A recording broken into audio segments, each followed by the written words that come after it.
स्वागत है दोस्तों आपका फिर से एक नई वीडियो में। तो इस वीडियो में बात करने वाले हैं एनालिसिस कल की। आज की तारीख है 5 अप्रैल और एनालिसिस करने वाले हैं कल मंडे 6 अप्रैल की। तो उससे पहले हम जो लास्ट वीडियो में हमने शेयर किया था कि हमने बात की कि जो बैंकिंग सेक्टर में हम बुलिश रहने वाले हैं, तो मोर और लेस मार्केट ने उसी तरह से परफॉर्म किया है। अगर आपने हमारी पास वीडियो नहीं देखी हुई है तो उसे जरूर देख लीजिए। तो इसमें आईसीसी बैंक का आपको डिटेल में एनालिसिस जो है वो कंप्लीट एनालिसिस जो है वो समझ पाएंगे। अभी बस जस्ट फॉर इंफॉर्मेशन मैं यहाँ से बता देता हूँ कि हमने इसको लॉन्ग किया था और इसको लॉन्ग भी एनालाइज किया था हमने हमारे इसी चैनल पे। यहाँ से हमने इसको लॉन्ग किया था और यहाँ पे हमें 1:4 के आसपास में हमारा टारगेट था जो अचीव हो गया है दोस्तों। तो आगे बढ़ने से पहले दोस्तों इस वीडियो का चैनल का डिस्क्लेमर है, जो भी इन्फॉर्मेशन इस चैनल के थ्रू आपके साथ शेयर की जा रही है वो सिर्फ और सिर्फ एजुकेशन पर्पज के लिए है। कोई भी पर्सनल बाइंग या सेलिंग की रिकमेंडेशन नहीं है। तो हम इस चैनल के थ्रू ये कोशिश कर रहे हैं दोस्तों कि हमने इनिशियल फेज पे काफी प्रॉब्लम फेस कर रहे थे उतने टाइम। तो अभी तो यूट्यूब है, लेकिन हमारे टाइम पे जब मैं 8 से 10 साल पहले जब मैंने स्टॉक मार्केट में अपनी जर्नी स्टार्ट की थी, उतने टाइम पे तो काफी सारी प्रॉब्लम्स आ रही थी कि पता ही नहीं चल पा रहा था एग्जैक्टली जो है वो किस तरह की स्ट्रैटेजी, किस तरह की प्लानिंग और ये स्टॉक मार्केट होता क्या है। तो उसी को ध्यान में रखते हुए हमने ये चैनल को स्टार्ट किया हुआ है, जहाँ पे हम पूरा का पूरा एक्सपीरियंस जो है इस चैनल इस वीडियो के थ्रू शेयर करते रहते हैं। डेली एनालिसिस हो या किसी स्टॉक किसी सेक्टर के बारे में बात करने वाले हैं। तो आगे बढ़ने से पहले दोस्तों हमारे चैनल को जरूर सब्सक्राइब कर लीजिए, वीडियो को लाइक और शेयर करते रहिए। अगली वीडियो जो हम बनाने वाले हैं डेटा सेंटर के बारे में। डेटा सेंटर का आप देख ही पा रहे, काफी मतलब बहुत तरीके से इंडिया में भी और इंटरनेशनल मार्केट में भी काफी डिस्कशन चल रहा है डेटा सेंटर को लेके। तो उससे रिलेटेड जो स्टॉक है, पहले हम ये भी डिस्कस करेंगे कि डेटा सेंटर इतना इंपॉर्टेंट क्यों है। उसके बाद से उससे रिलेटेड स्टॉक है जिसमें अभी भी अपॉर्चुनिटी है। जैसे पास्ट में हम रिन्यूएबल एनर्जी के बारे में बात कर रहे थे और उसमें हमने दोस्तों 4 से 5 स्टॉक को डिस्कस किया था। उसमें से 2 तो पिछले 6 महीने में 100% तक का प्रॉफिट दे, दे चुके हैं, रिटर्न दे चुके हैं। तो इसी तरह से इंफॉर्मेशन बिफोर हैंड होने से क्या होता है, हम उस अपॉर्चुनिटी का फायदा उठा सकते हैं। तो इसी के लिए चैनल को सब्सक्राइब करते रहिएगा। और एक हमारे व्यूवर्स ने कमेंट किया था कि अभी हम आईपीओ के बारे में डिटेल शेयर नहीं कर रहे।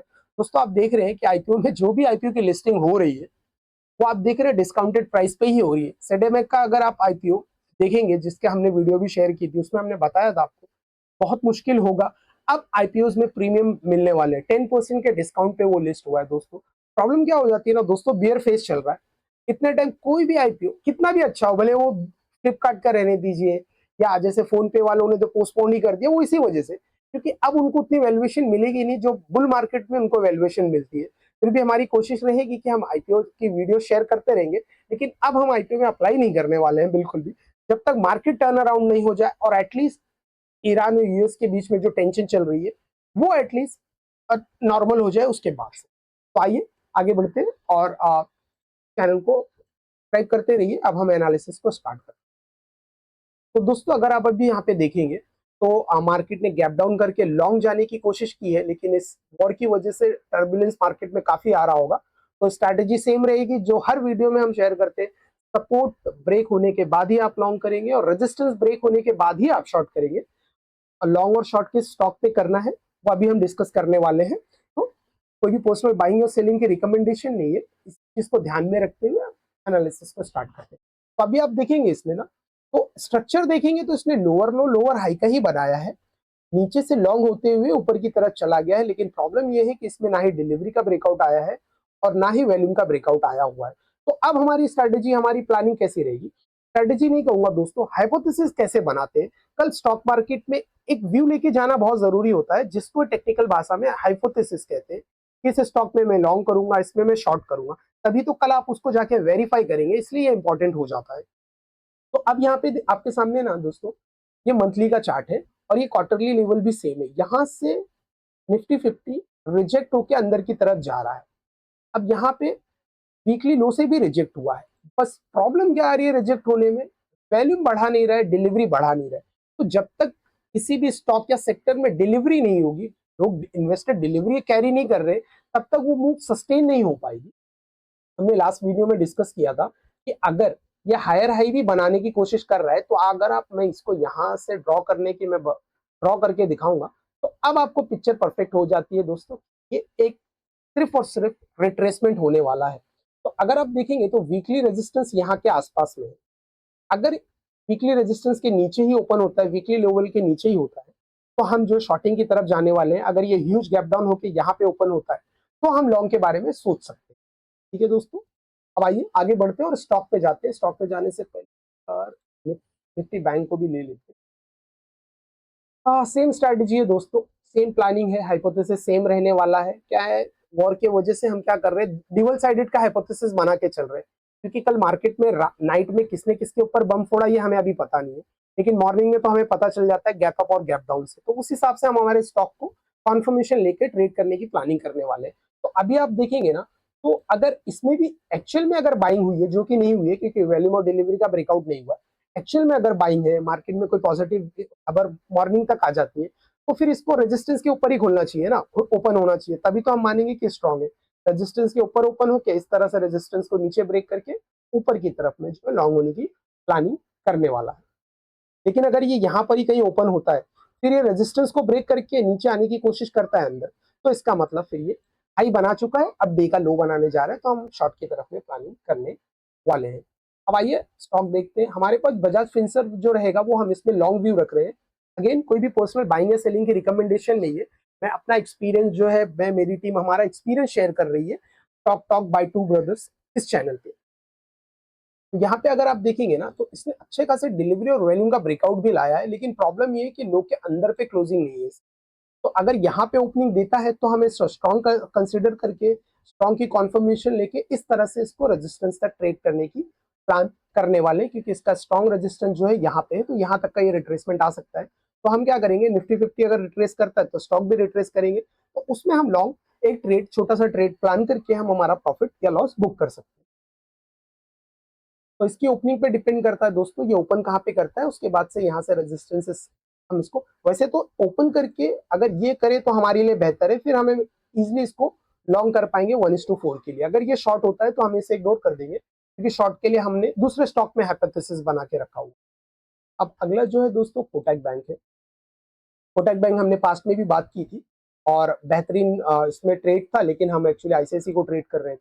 तो अब यहाँ पे अगर ओपनिंग करता है ये के बाद से यहाँ पे आके सपोर्ट को ब्रेक करके सपोर्ट को लेने की कोशिश करता है, तो हम इसमें हमारा लॉन्ग ट्रेड जो है एग्जीक्यूट करने की प्लानिंग करेंगे। और अगर आप यहाँ पे देखेंगे ना, तो ये मंथली सपोर्ट है, तो जब भी स्टॉक इस रेंज पे इस प्राइस को टच करता है तो यहाँ पे वैल्यूम का ब्रेकआउट आ जाता है। तो अगर सिचुएशन लॉन्ग की तरफ टर्न अराउंड होती है, पॉजिटिव न्यूज आती है, तो हम इसमें लॉन्ग करेंगे ना, तो यहाँ तक के टारगेट इजिली मिल जाएंगे, जो कि 1:4 होते हैं। अब जो है ये दो स्टॉक हो गए, बजाज फाइनेंस फिनसर्व और कोटक बैंक जो है लॉन्ग के लिए। अगला स्टॉक हम देखेंगे दोस्तों वो है एचसीएल टेक। मतलब ओवरऑल आईटी में हम अभी फिलहाल बेयरिश है, क्योंकि अगर रुपया मजबूत होता है तो आईटी सेक्टर जो है वो फॉल करना शुरू कर देंगे, और पूरे वॉर में अभी तक आईटी सेक्टर और फार्मा सेक्टर ने फॉल नहीं किए थे, तो हो सकता है इनका रिट्रेसमेंट का टाइम आ गया है। तो आप देखेंगे ना, इतनी टेंशन में भी एचसीएल टेक और टेक महिंद्रा है ना, मंथली हाइस पे ट्रेड कर रहे हैं, जहां पे जो पूरा का पूरा मार्केट है वो मंथली लोस पे ट्रेड कर रहा है। इसकी वजह से इसमें भी 1:3 1:4 के ट्रेड हम कर पा सकते हैं। कॉन्फर्मेशन वेरी सिंपल, ओपनिंग हमें मंथली लो के अंदर चाहिए, उसके बाद ये रेजिस्टेंस को ब्रेक करेगा और वहां से हम शॉर्ट करते हुए हमारे अगले टारगेट की तरफ लाने की से कोशिश करते हैं। सेम प्लानिंग दोस्तों टेक महिंद्रा में भी होने वाली है। टेक महिंद्रा अगर मिल जाता है तो पूरा दिन ये फॉल होने की काबिलियत रखता है दोस्तों। इसने क्या कर दिया, डेली में मंथली रेजिस्टेंस को ब्रेक करके इसने क्लोजिंग दे दी। उसके बाद अगर ये अंदर ओपनिंग देता है, इसका मतलब इसमें से इन्वेस्टर बाहर जा चुके हैं। अब ये स्टॉक रेजिस्टेंस को ब्रेक करने के बाद पहली कैंडल से फॉलिंग स्टार्ट कर देगा, और हो सकता है ये टॉप लूजर भी बन सकता है। तो अगर टेक महिंद्रा टॉप लूजर बन जाता है तो हम एचसीएल टेक को शॉर्ट कर देंगे। अगर एचसीएल टेक जो टॉप लूजर में हमें दिखता है तो टेक महिंद्रा को हम शॉर्ट कर देते हैं। अगर ये स्टॉक गैप डाउन हो जाता है तो फिर हमें इस पे लॉन्ग की प्लानिंग नहीं करेंगे, क्योंकि छोटे से छोटे रेजिस्टेंस को ये बड़ा रेजिस्टेंस एक्ट करेगा और फॉलिंग जो है वहां से स्टार्ट करेगा। ठीक है दोस्तों, तो आपने देखा कम से कम 2-3 महीनों से हम ये लगातार हमारी एनालिसिस शेयर कर रहे हैं। इसमें आपने देखा हमने कोई रॉकेट साइंस यूज नहीं किया है, कॉमन सेंस यूज किया है दोस्तों। ट्रेडिंग आप सबको आती है, ऑर्डर लगाना सबको आता है, हम यहाँ पे कॉमन सेंस बिल्ड करते हैं सिंपली। एक इन्वेस्टर एक स्टॉक को लेके क्या सोचता है, स्टॉक मार्केट को लेके क्या सोचता है, इन्फ्लेशन अगर बढ़ रही है तो पैंडेमिक में उसका साइकोलॉजी क्या थी इन्वेस्टर की, और पैंडेमिक के बाद अब साइकोलॉजी क्या हो रही है इन्वेस्टर की। तो स्टॉक मार्केट जो टोटल है ना दोस्तों, साइकोलॉजी गेम है। अगर आप लॉन्ग टर्म में जाते हैं तो यस डेफिनेटली आपको फंडामेंटल कंपनी का एनालिसिस होना चाहिए, पास में हमने देखिए बजाज हाउसिंग फाइनेंस का भी दिया था, तो वो स्टॉक जो है उस लेवल से 5 से 7% ऑलरेडी अप हो चुका है। हमारी पोजीशन ऑलरेडी उसमें बनी हुई है, हमने ऑलरेडी पोजीशन उसमें ऐड भी की हुई है। तो इसी तरह से स्टॉक मार्केट अब जो है, मार्केट से भागने का टाइम नहीं है, अब मार्केट में इन्वेस्ट करने का टाइम है। क्योंकि बुल मार्केट में तो क्या ही आपको रिटर्न मिलने वाले हैं। इंपॉर्टेंट ये है कि बेयर मार्केट में आप इन्वेस्ट करके रखिए। ऐसा है जैसे आप खेती में आपने बुआई शुरू कर दी है, 2-3 साल बाद जो है वो स्टॉक परफॉर्म करेगा, तो आपका पोर्टफोलियो बेस्ट एंड बेस्ट दिखेगा। इसके टाइम पोर्टफोलियो को बंद करने का टाइम नहीं है, म्यूचुअल फंड को बंद करने का टाइम नहीं है, इन्वेस्ट करने का टाइम है। लेकिन ये स्टॉक मार्केट है दोस्तों, बहुत ही रिस्की बिजनेस है। इसके लिए कोई पर्सनल बाइंग या सेलिंग की रिकमेंडेशन नहीं दे रहा हूं मैं यहाँ पे कि ऐसा करोगे तो ही ऐसा होगा, वैसा करोगे तो ही ऐसा होगा। मैं साइकोलॉजी पढ़ाने की कोशिश कर रहा हूँ इस चैनल, इस वीडियो के थ्रू आपको एक इन्वेस्टर की, एक ट्रेडर की साइकोलॉजी क्या होती है। तो उम्मीद है दोस्तों आपको हमारी ये सीरीज पसंद आ रही होगी। चैनल को सब्सक्राइब करते रहिए, वीडियो को लाइक करते रहिए। मिलते हैं अगली वीडियो में।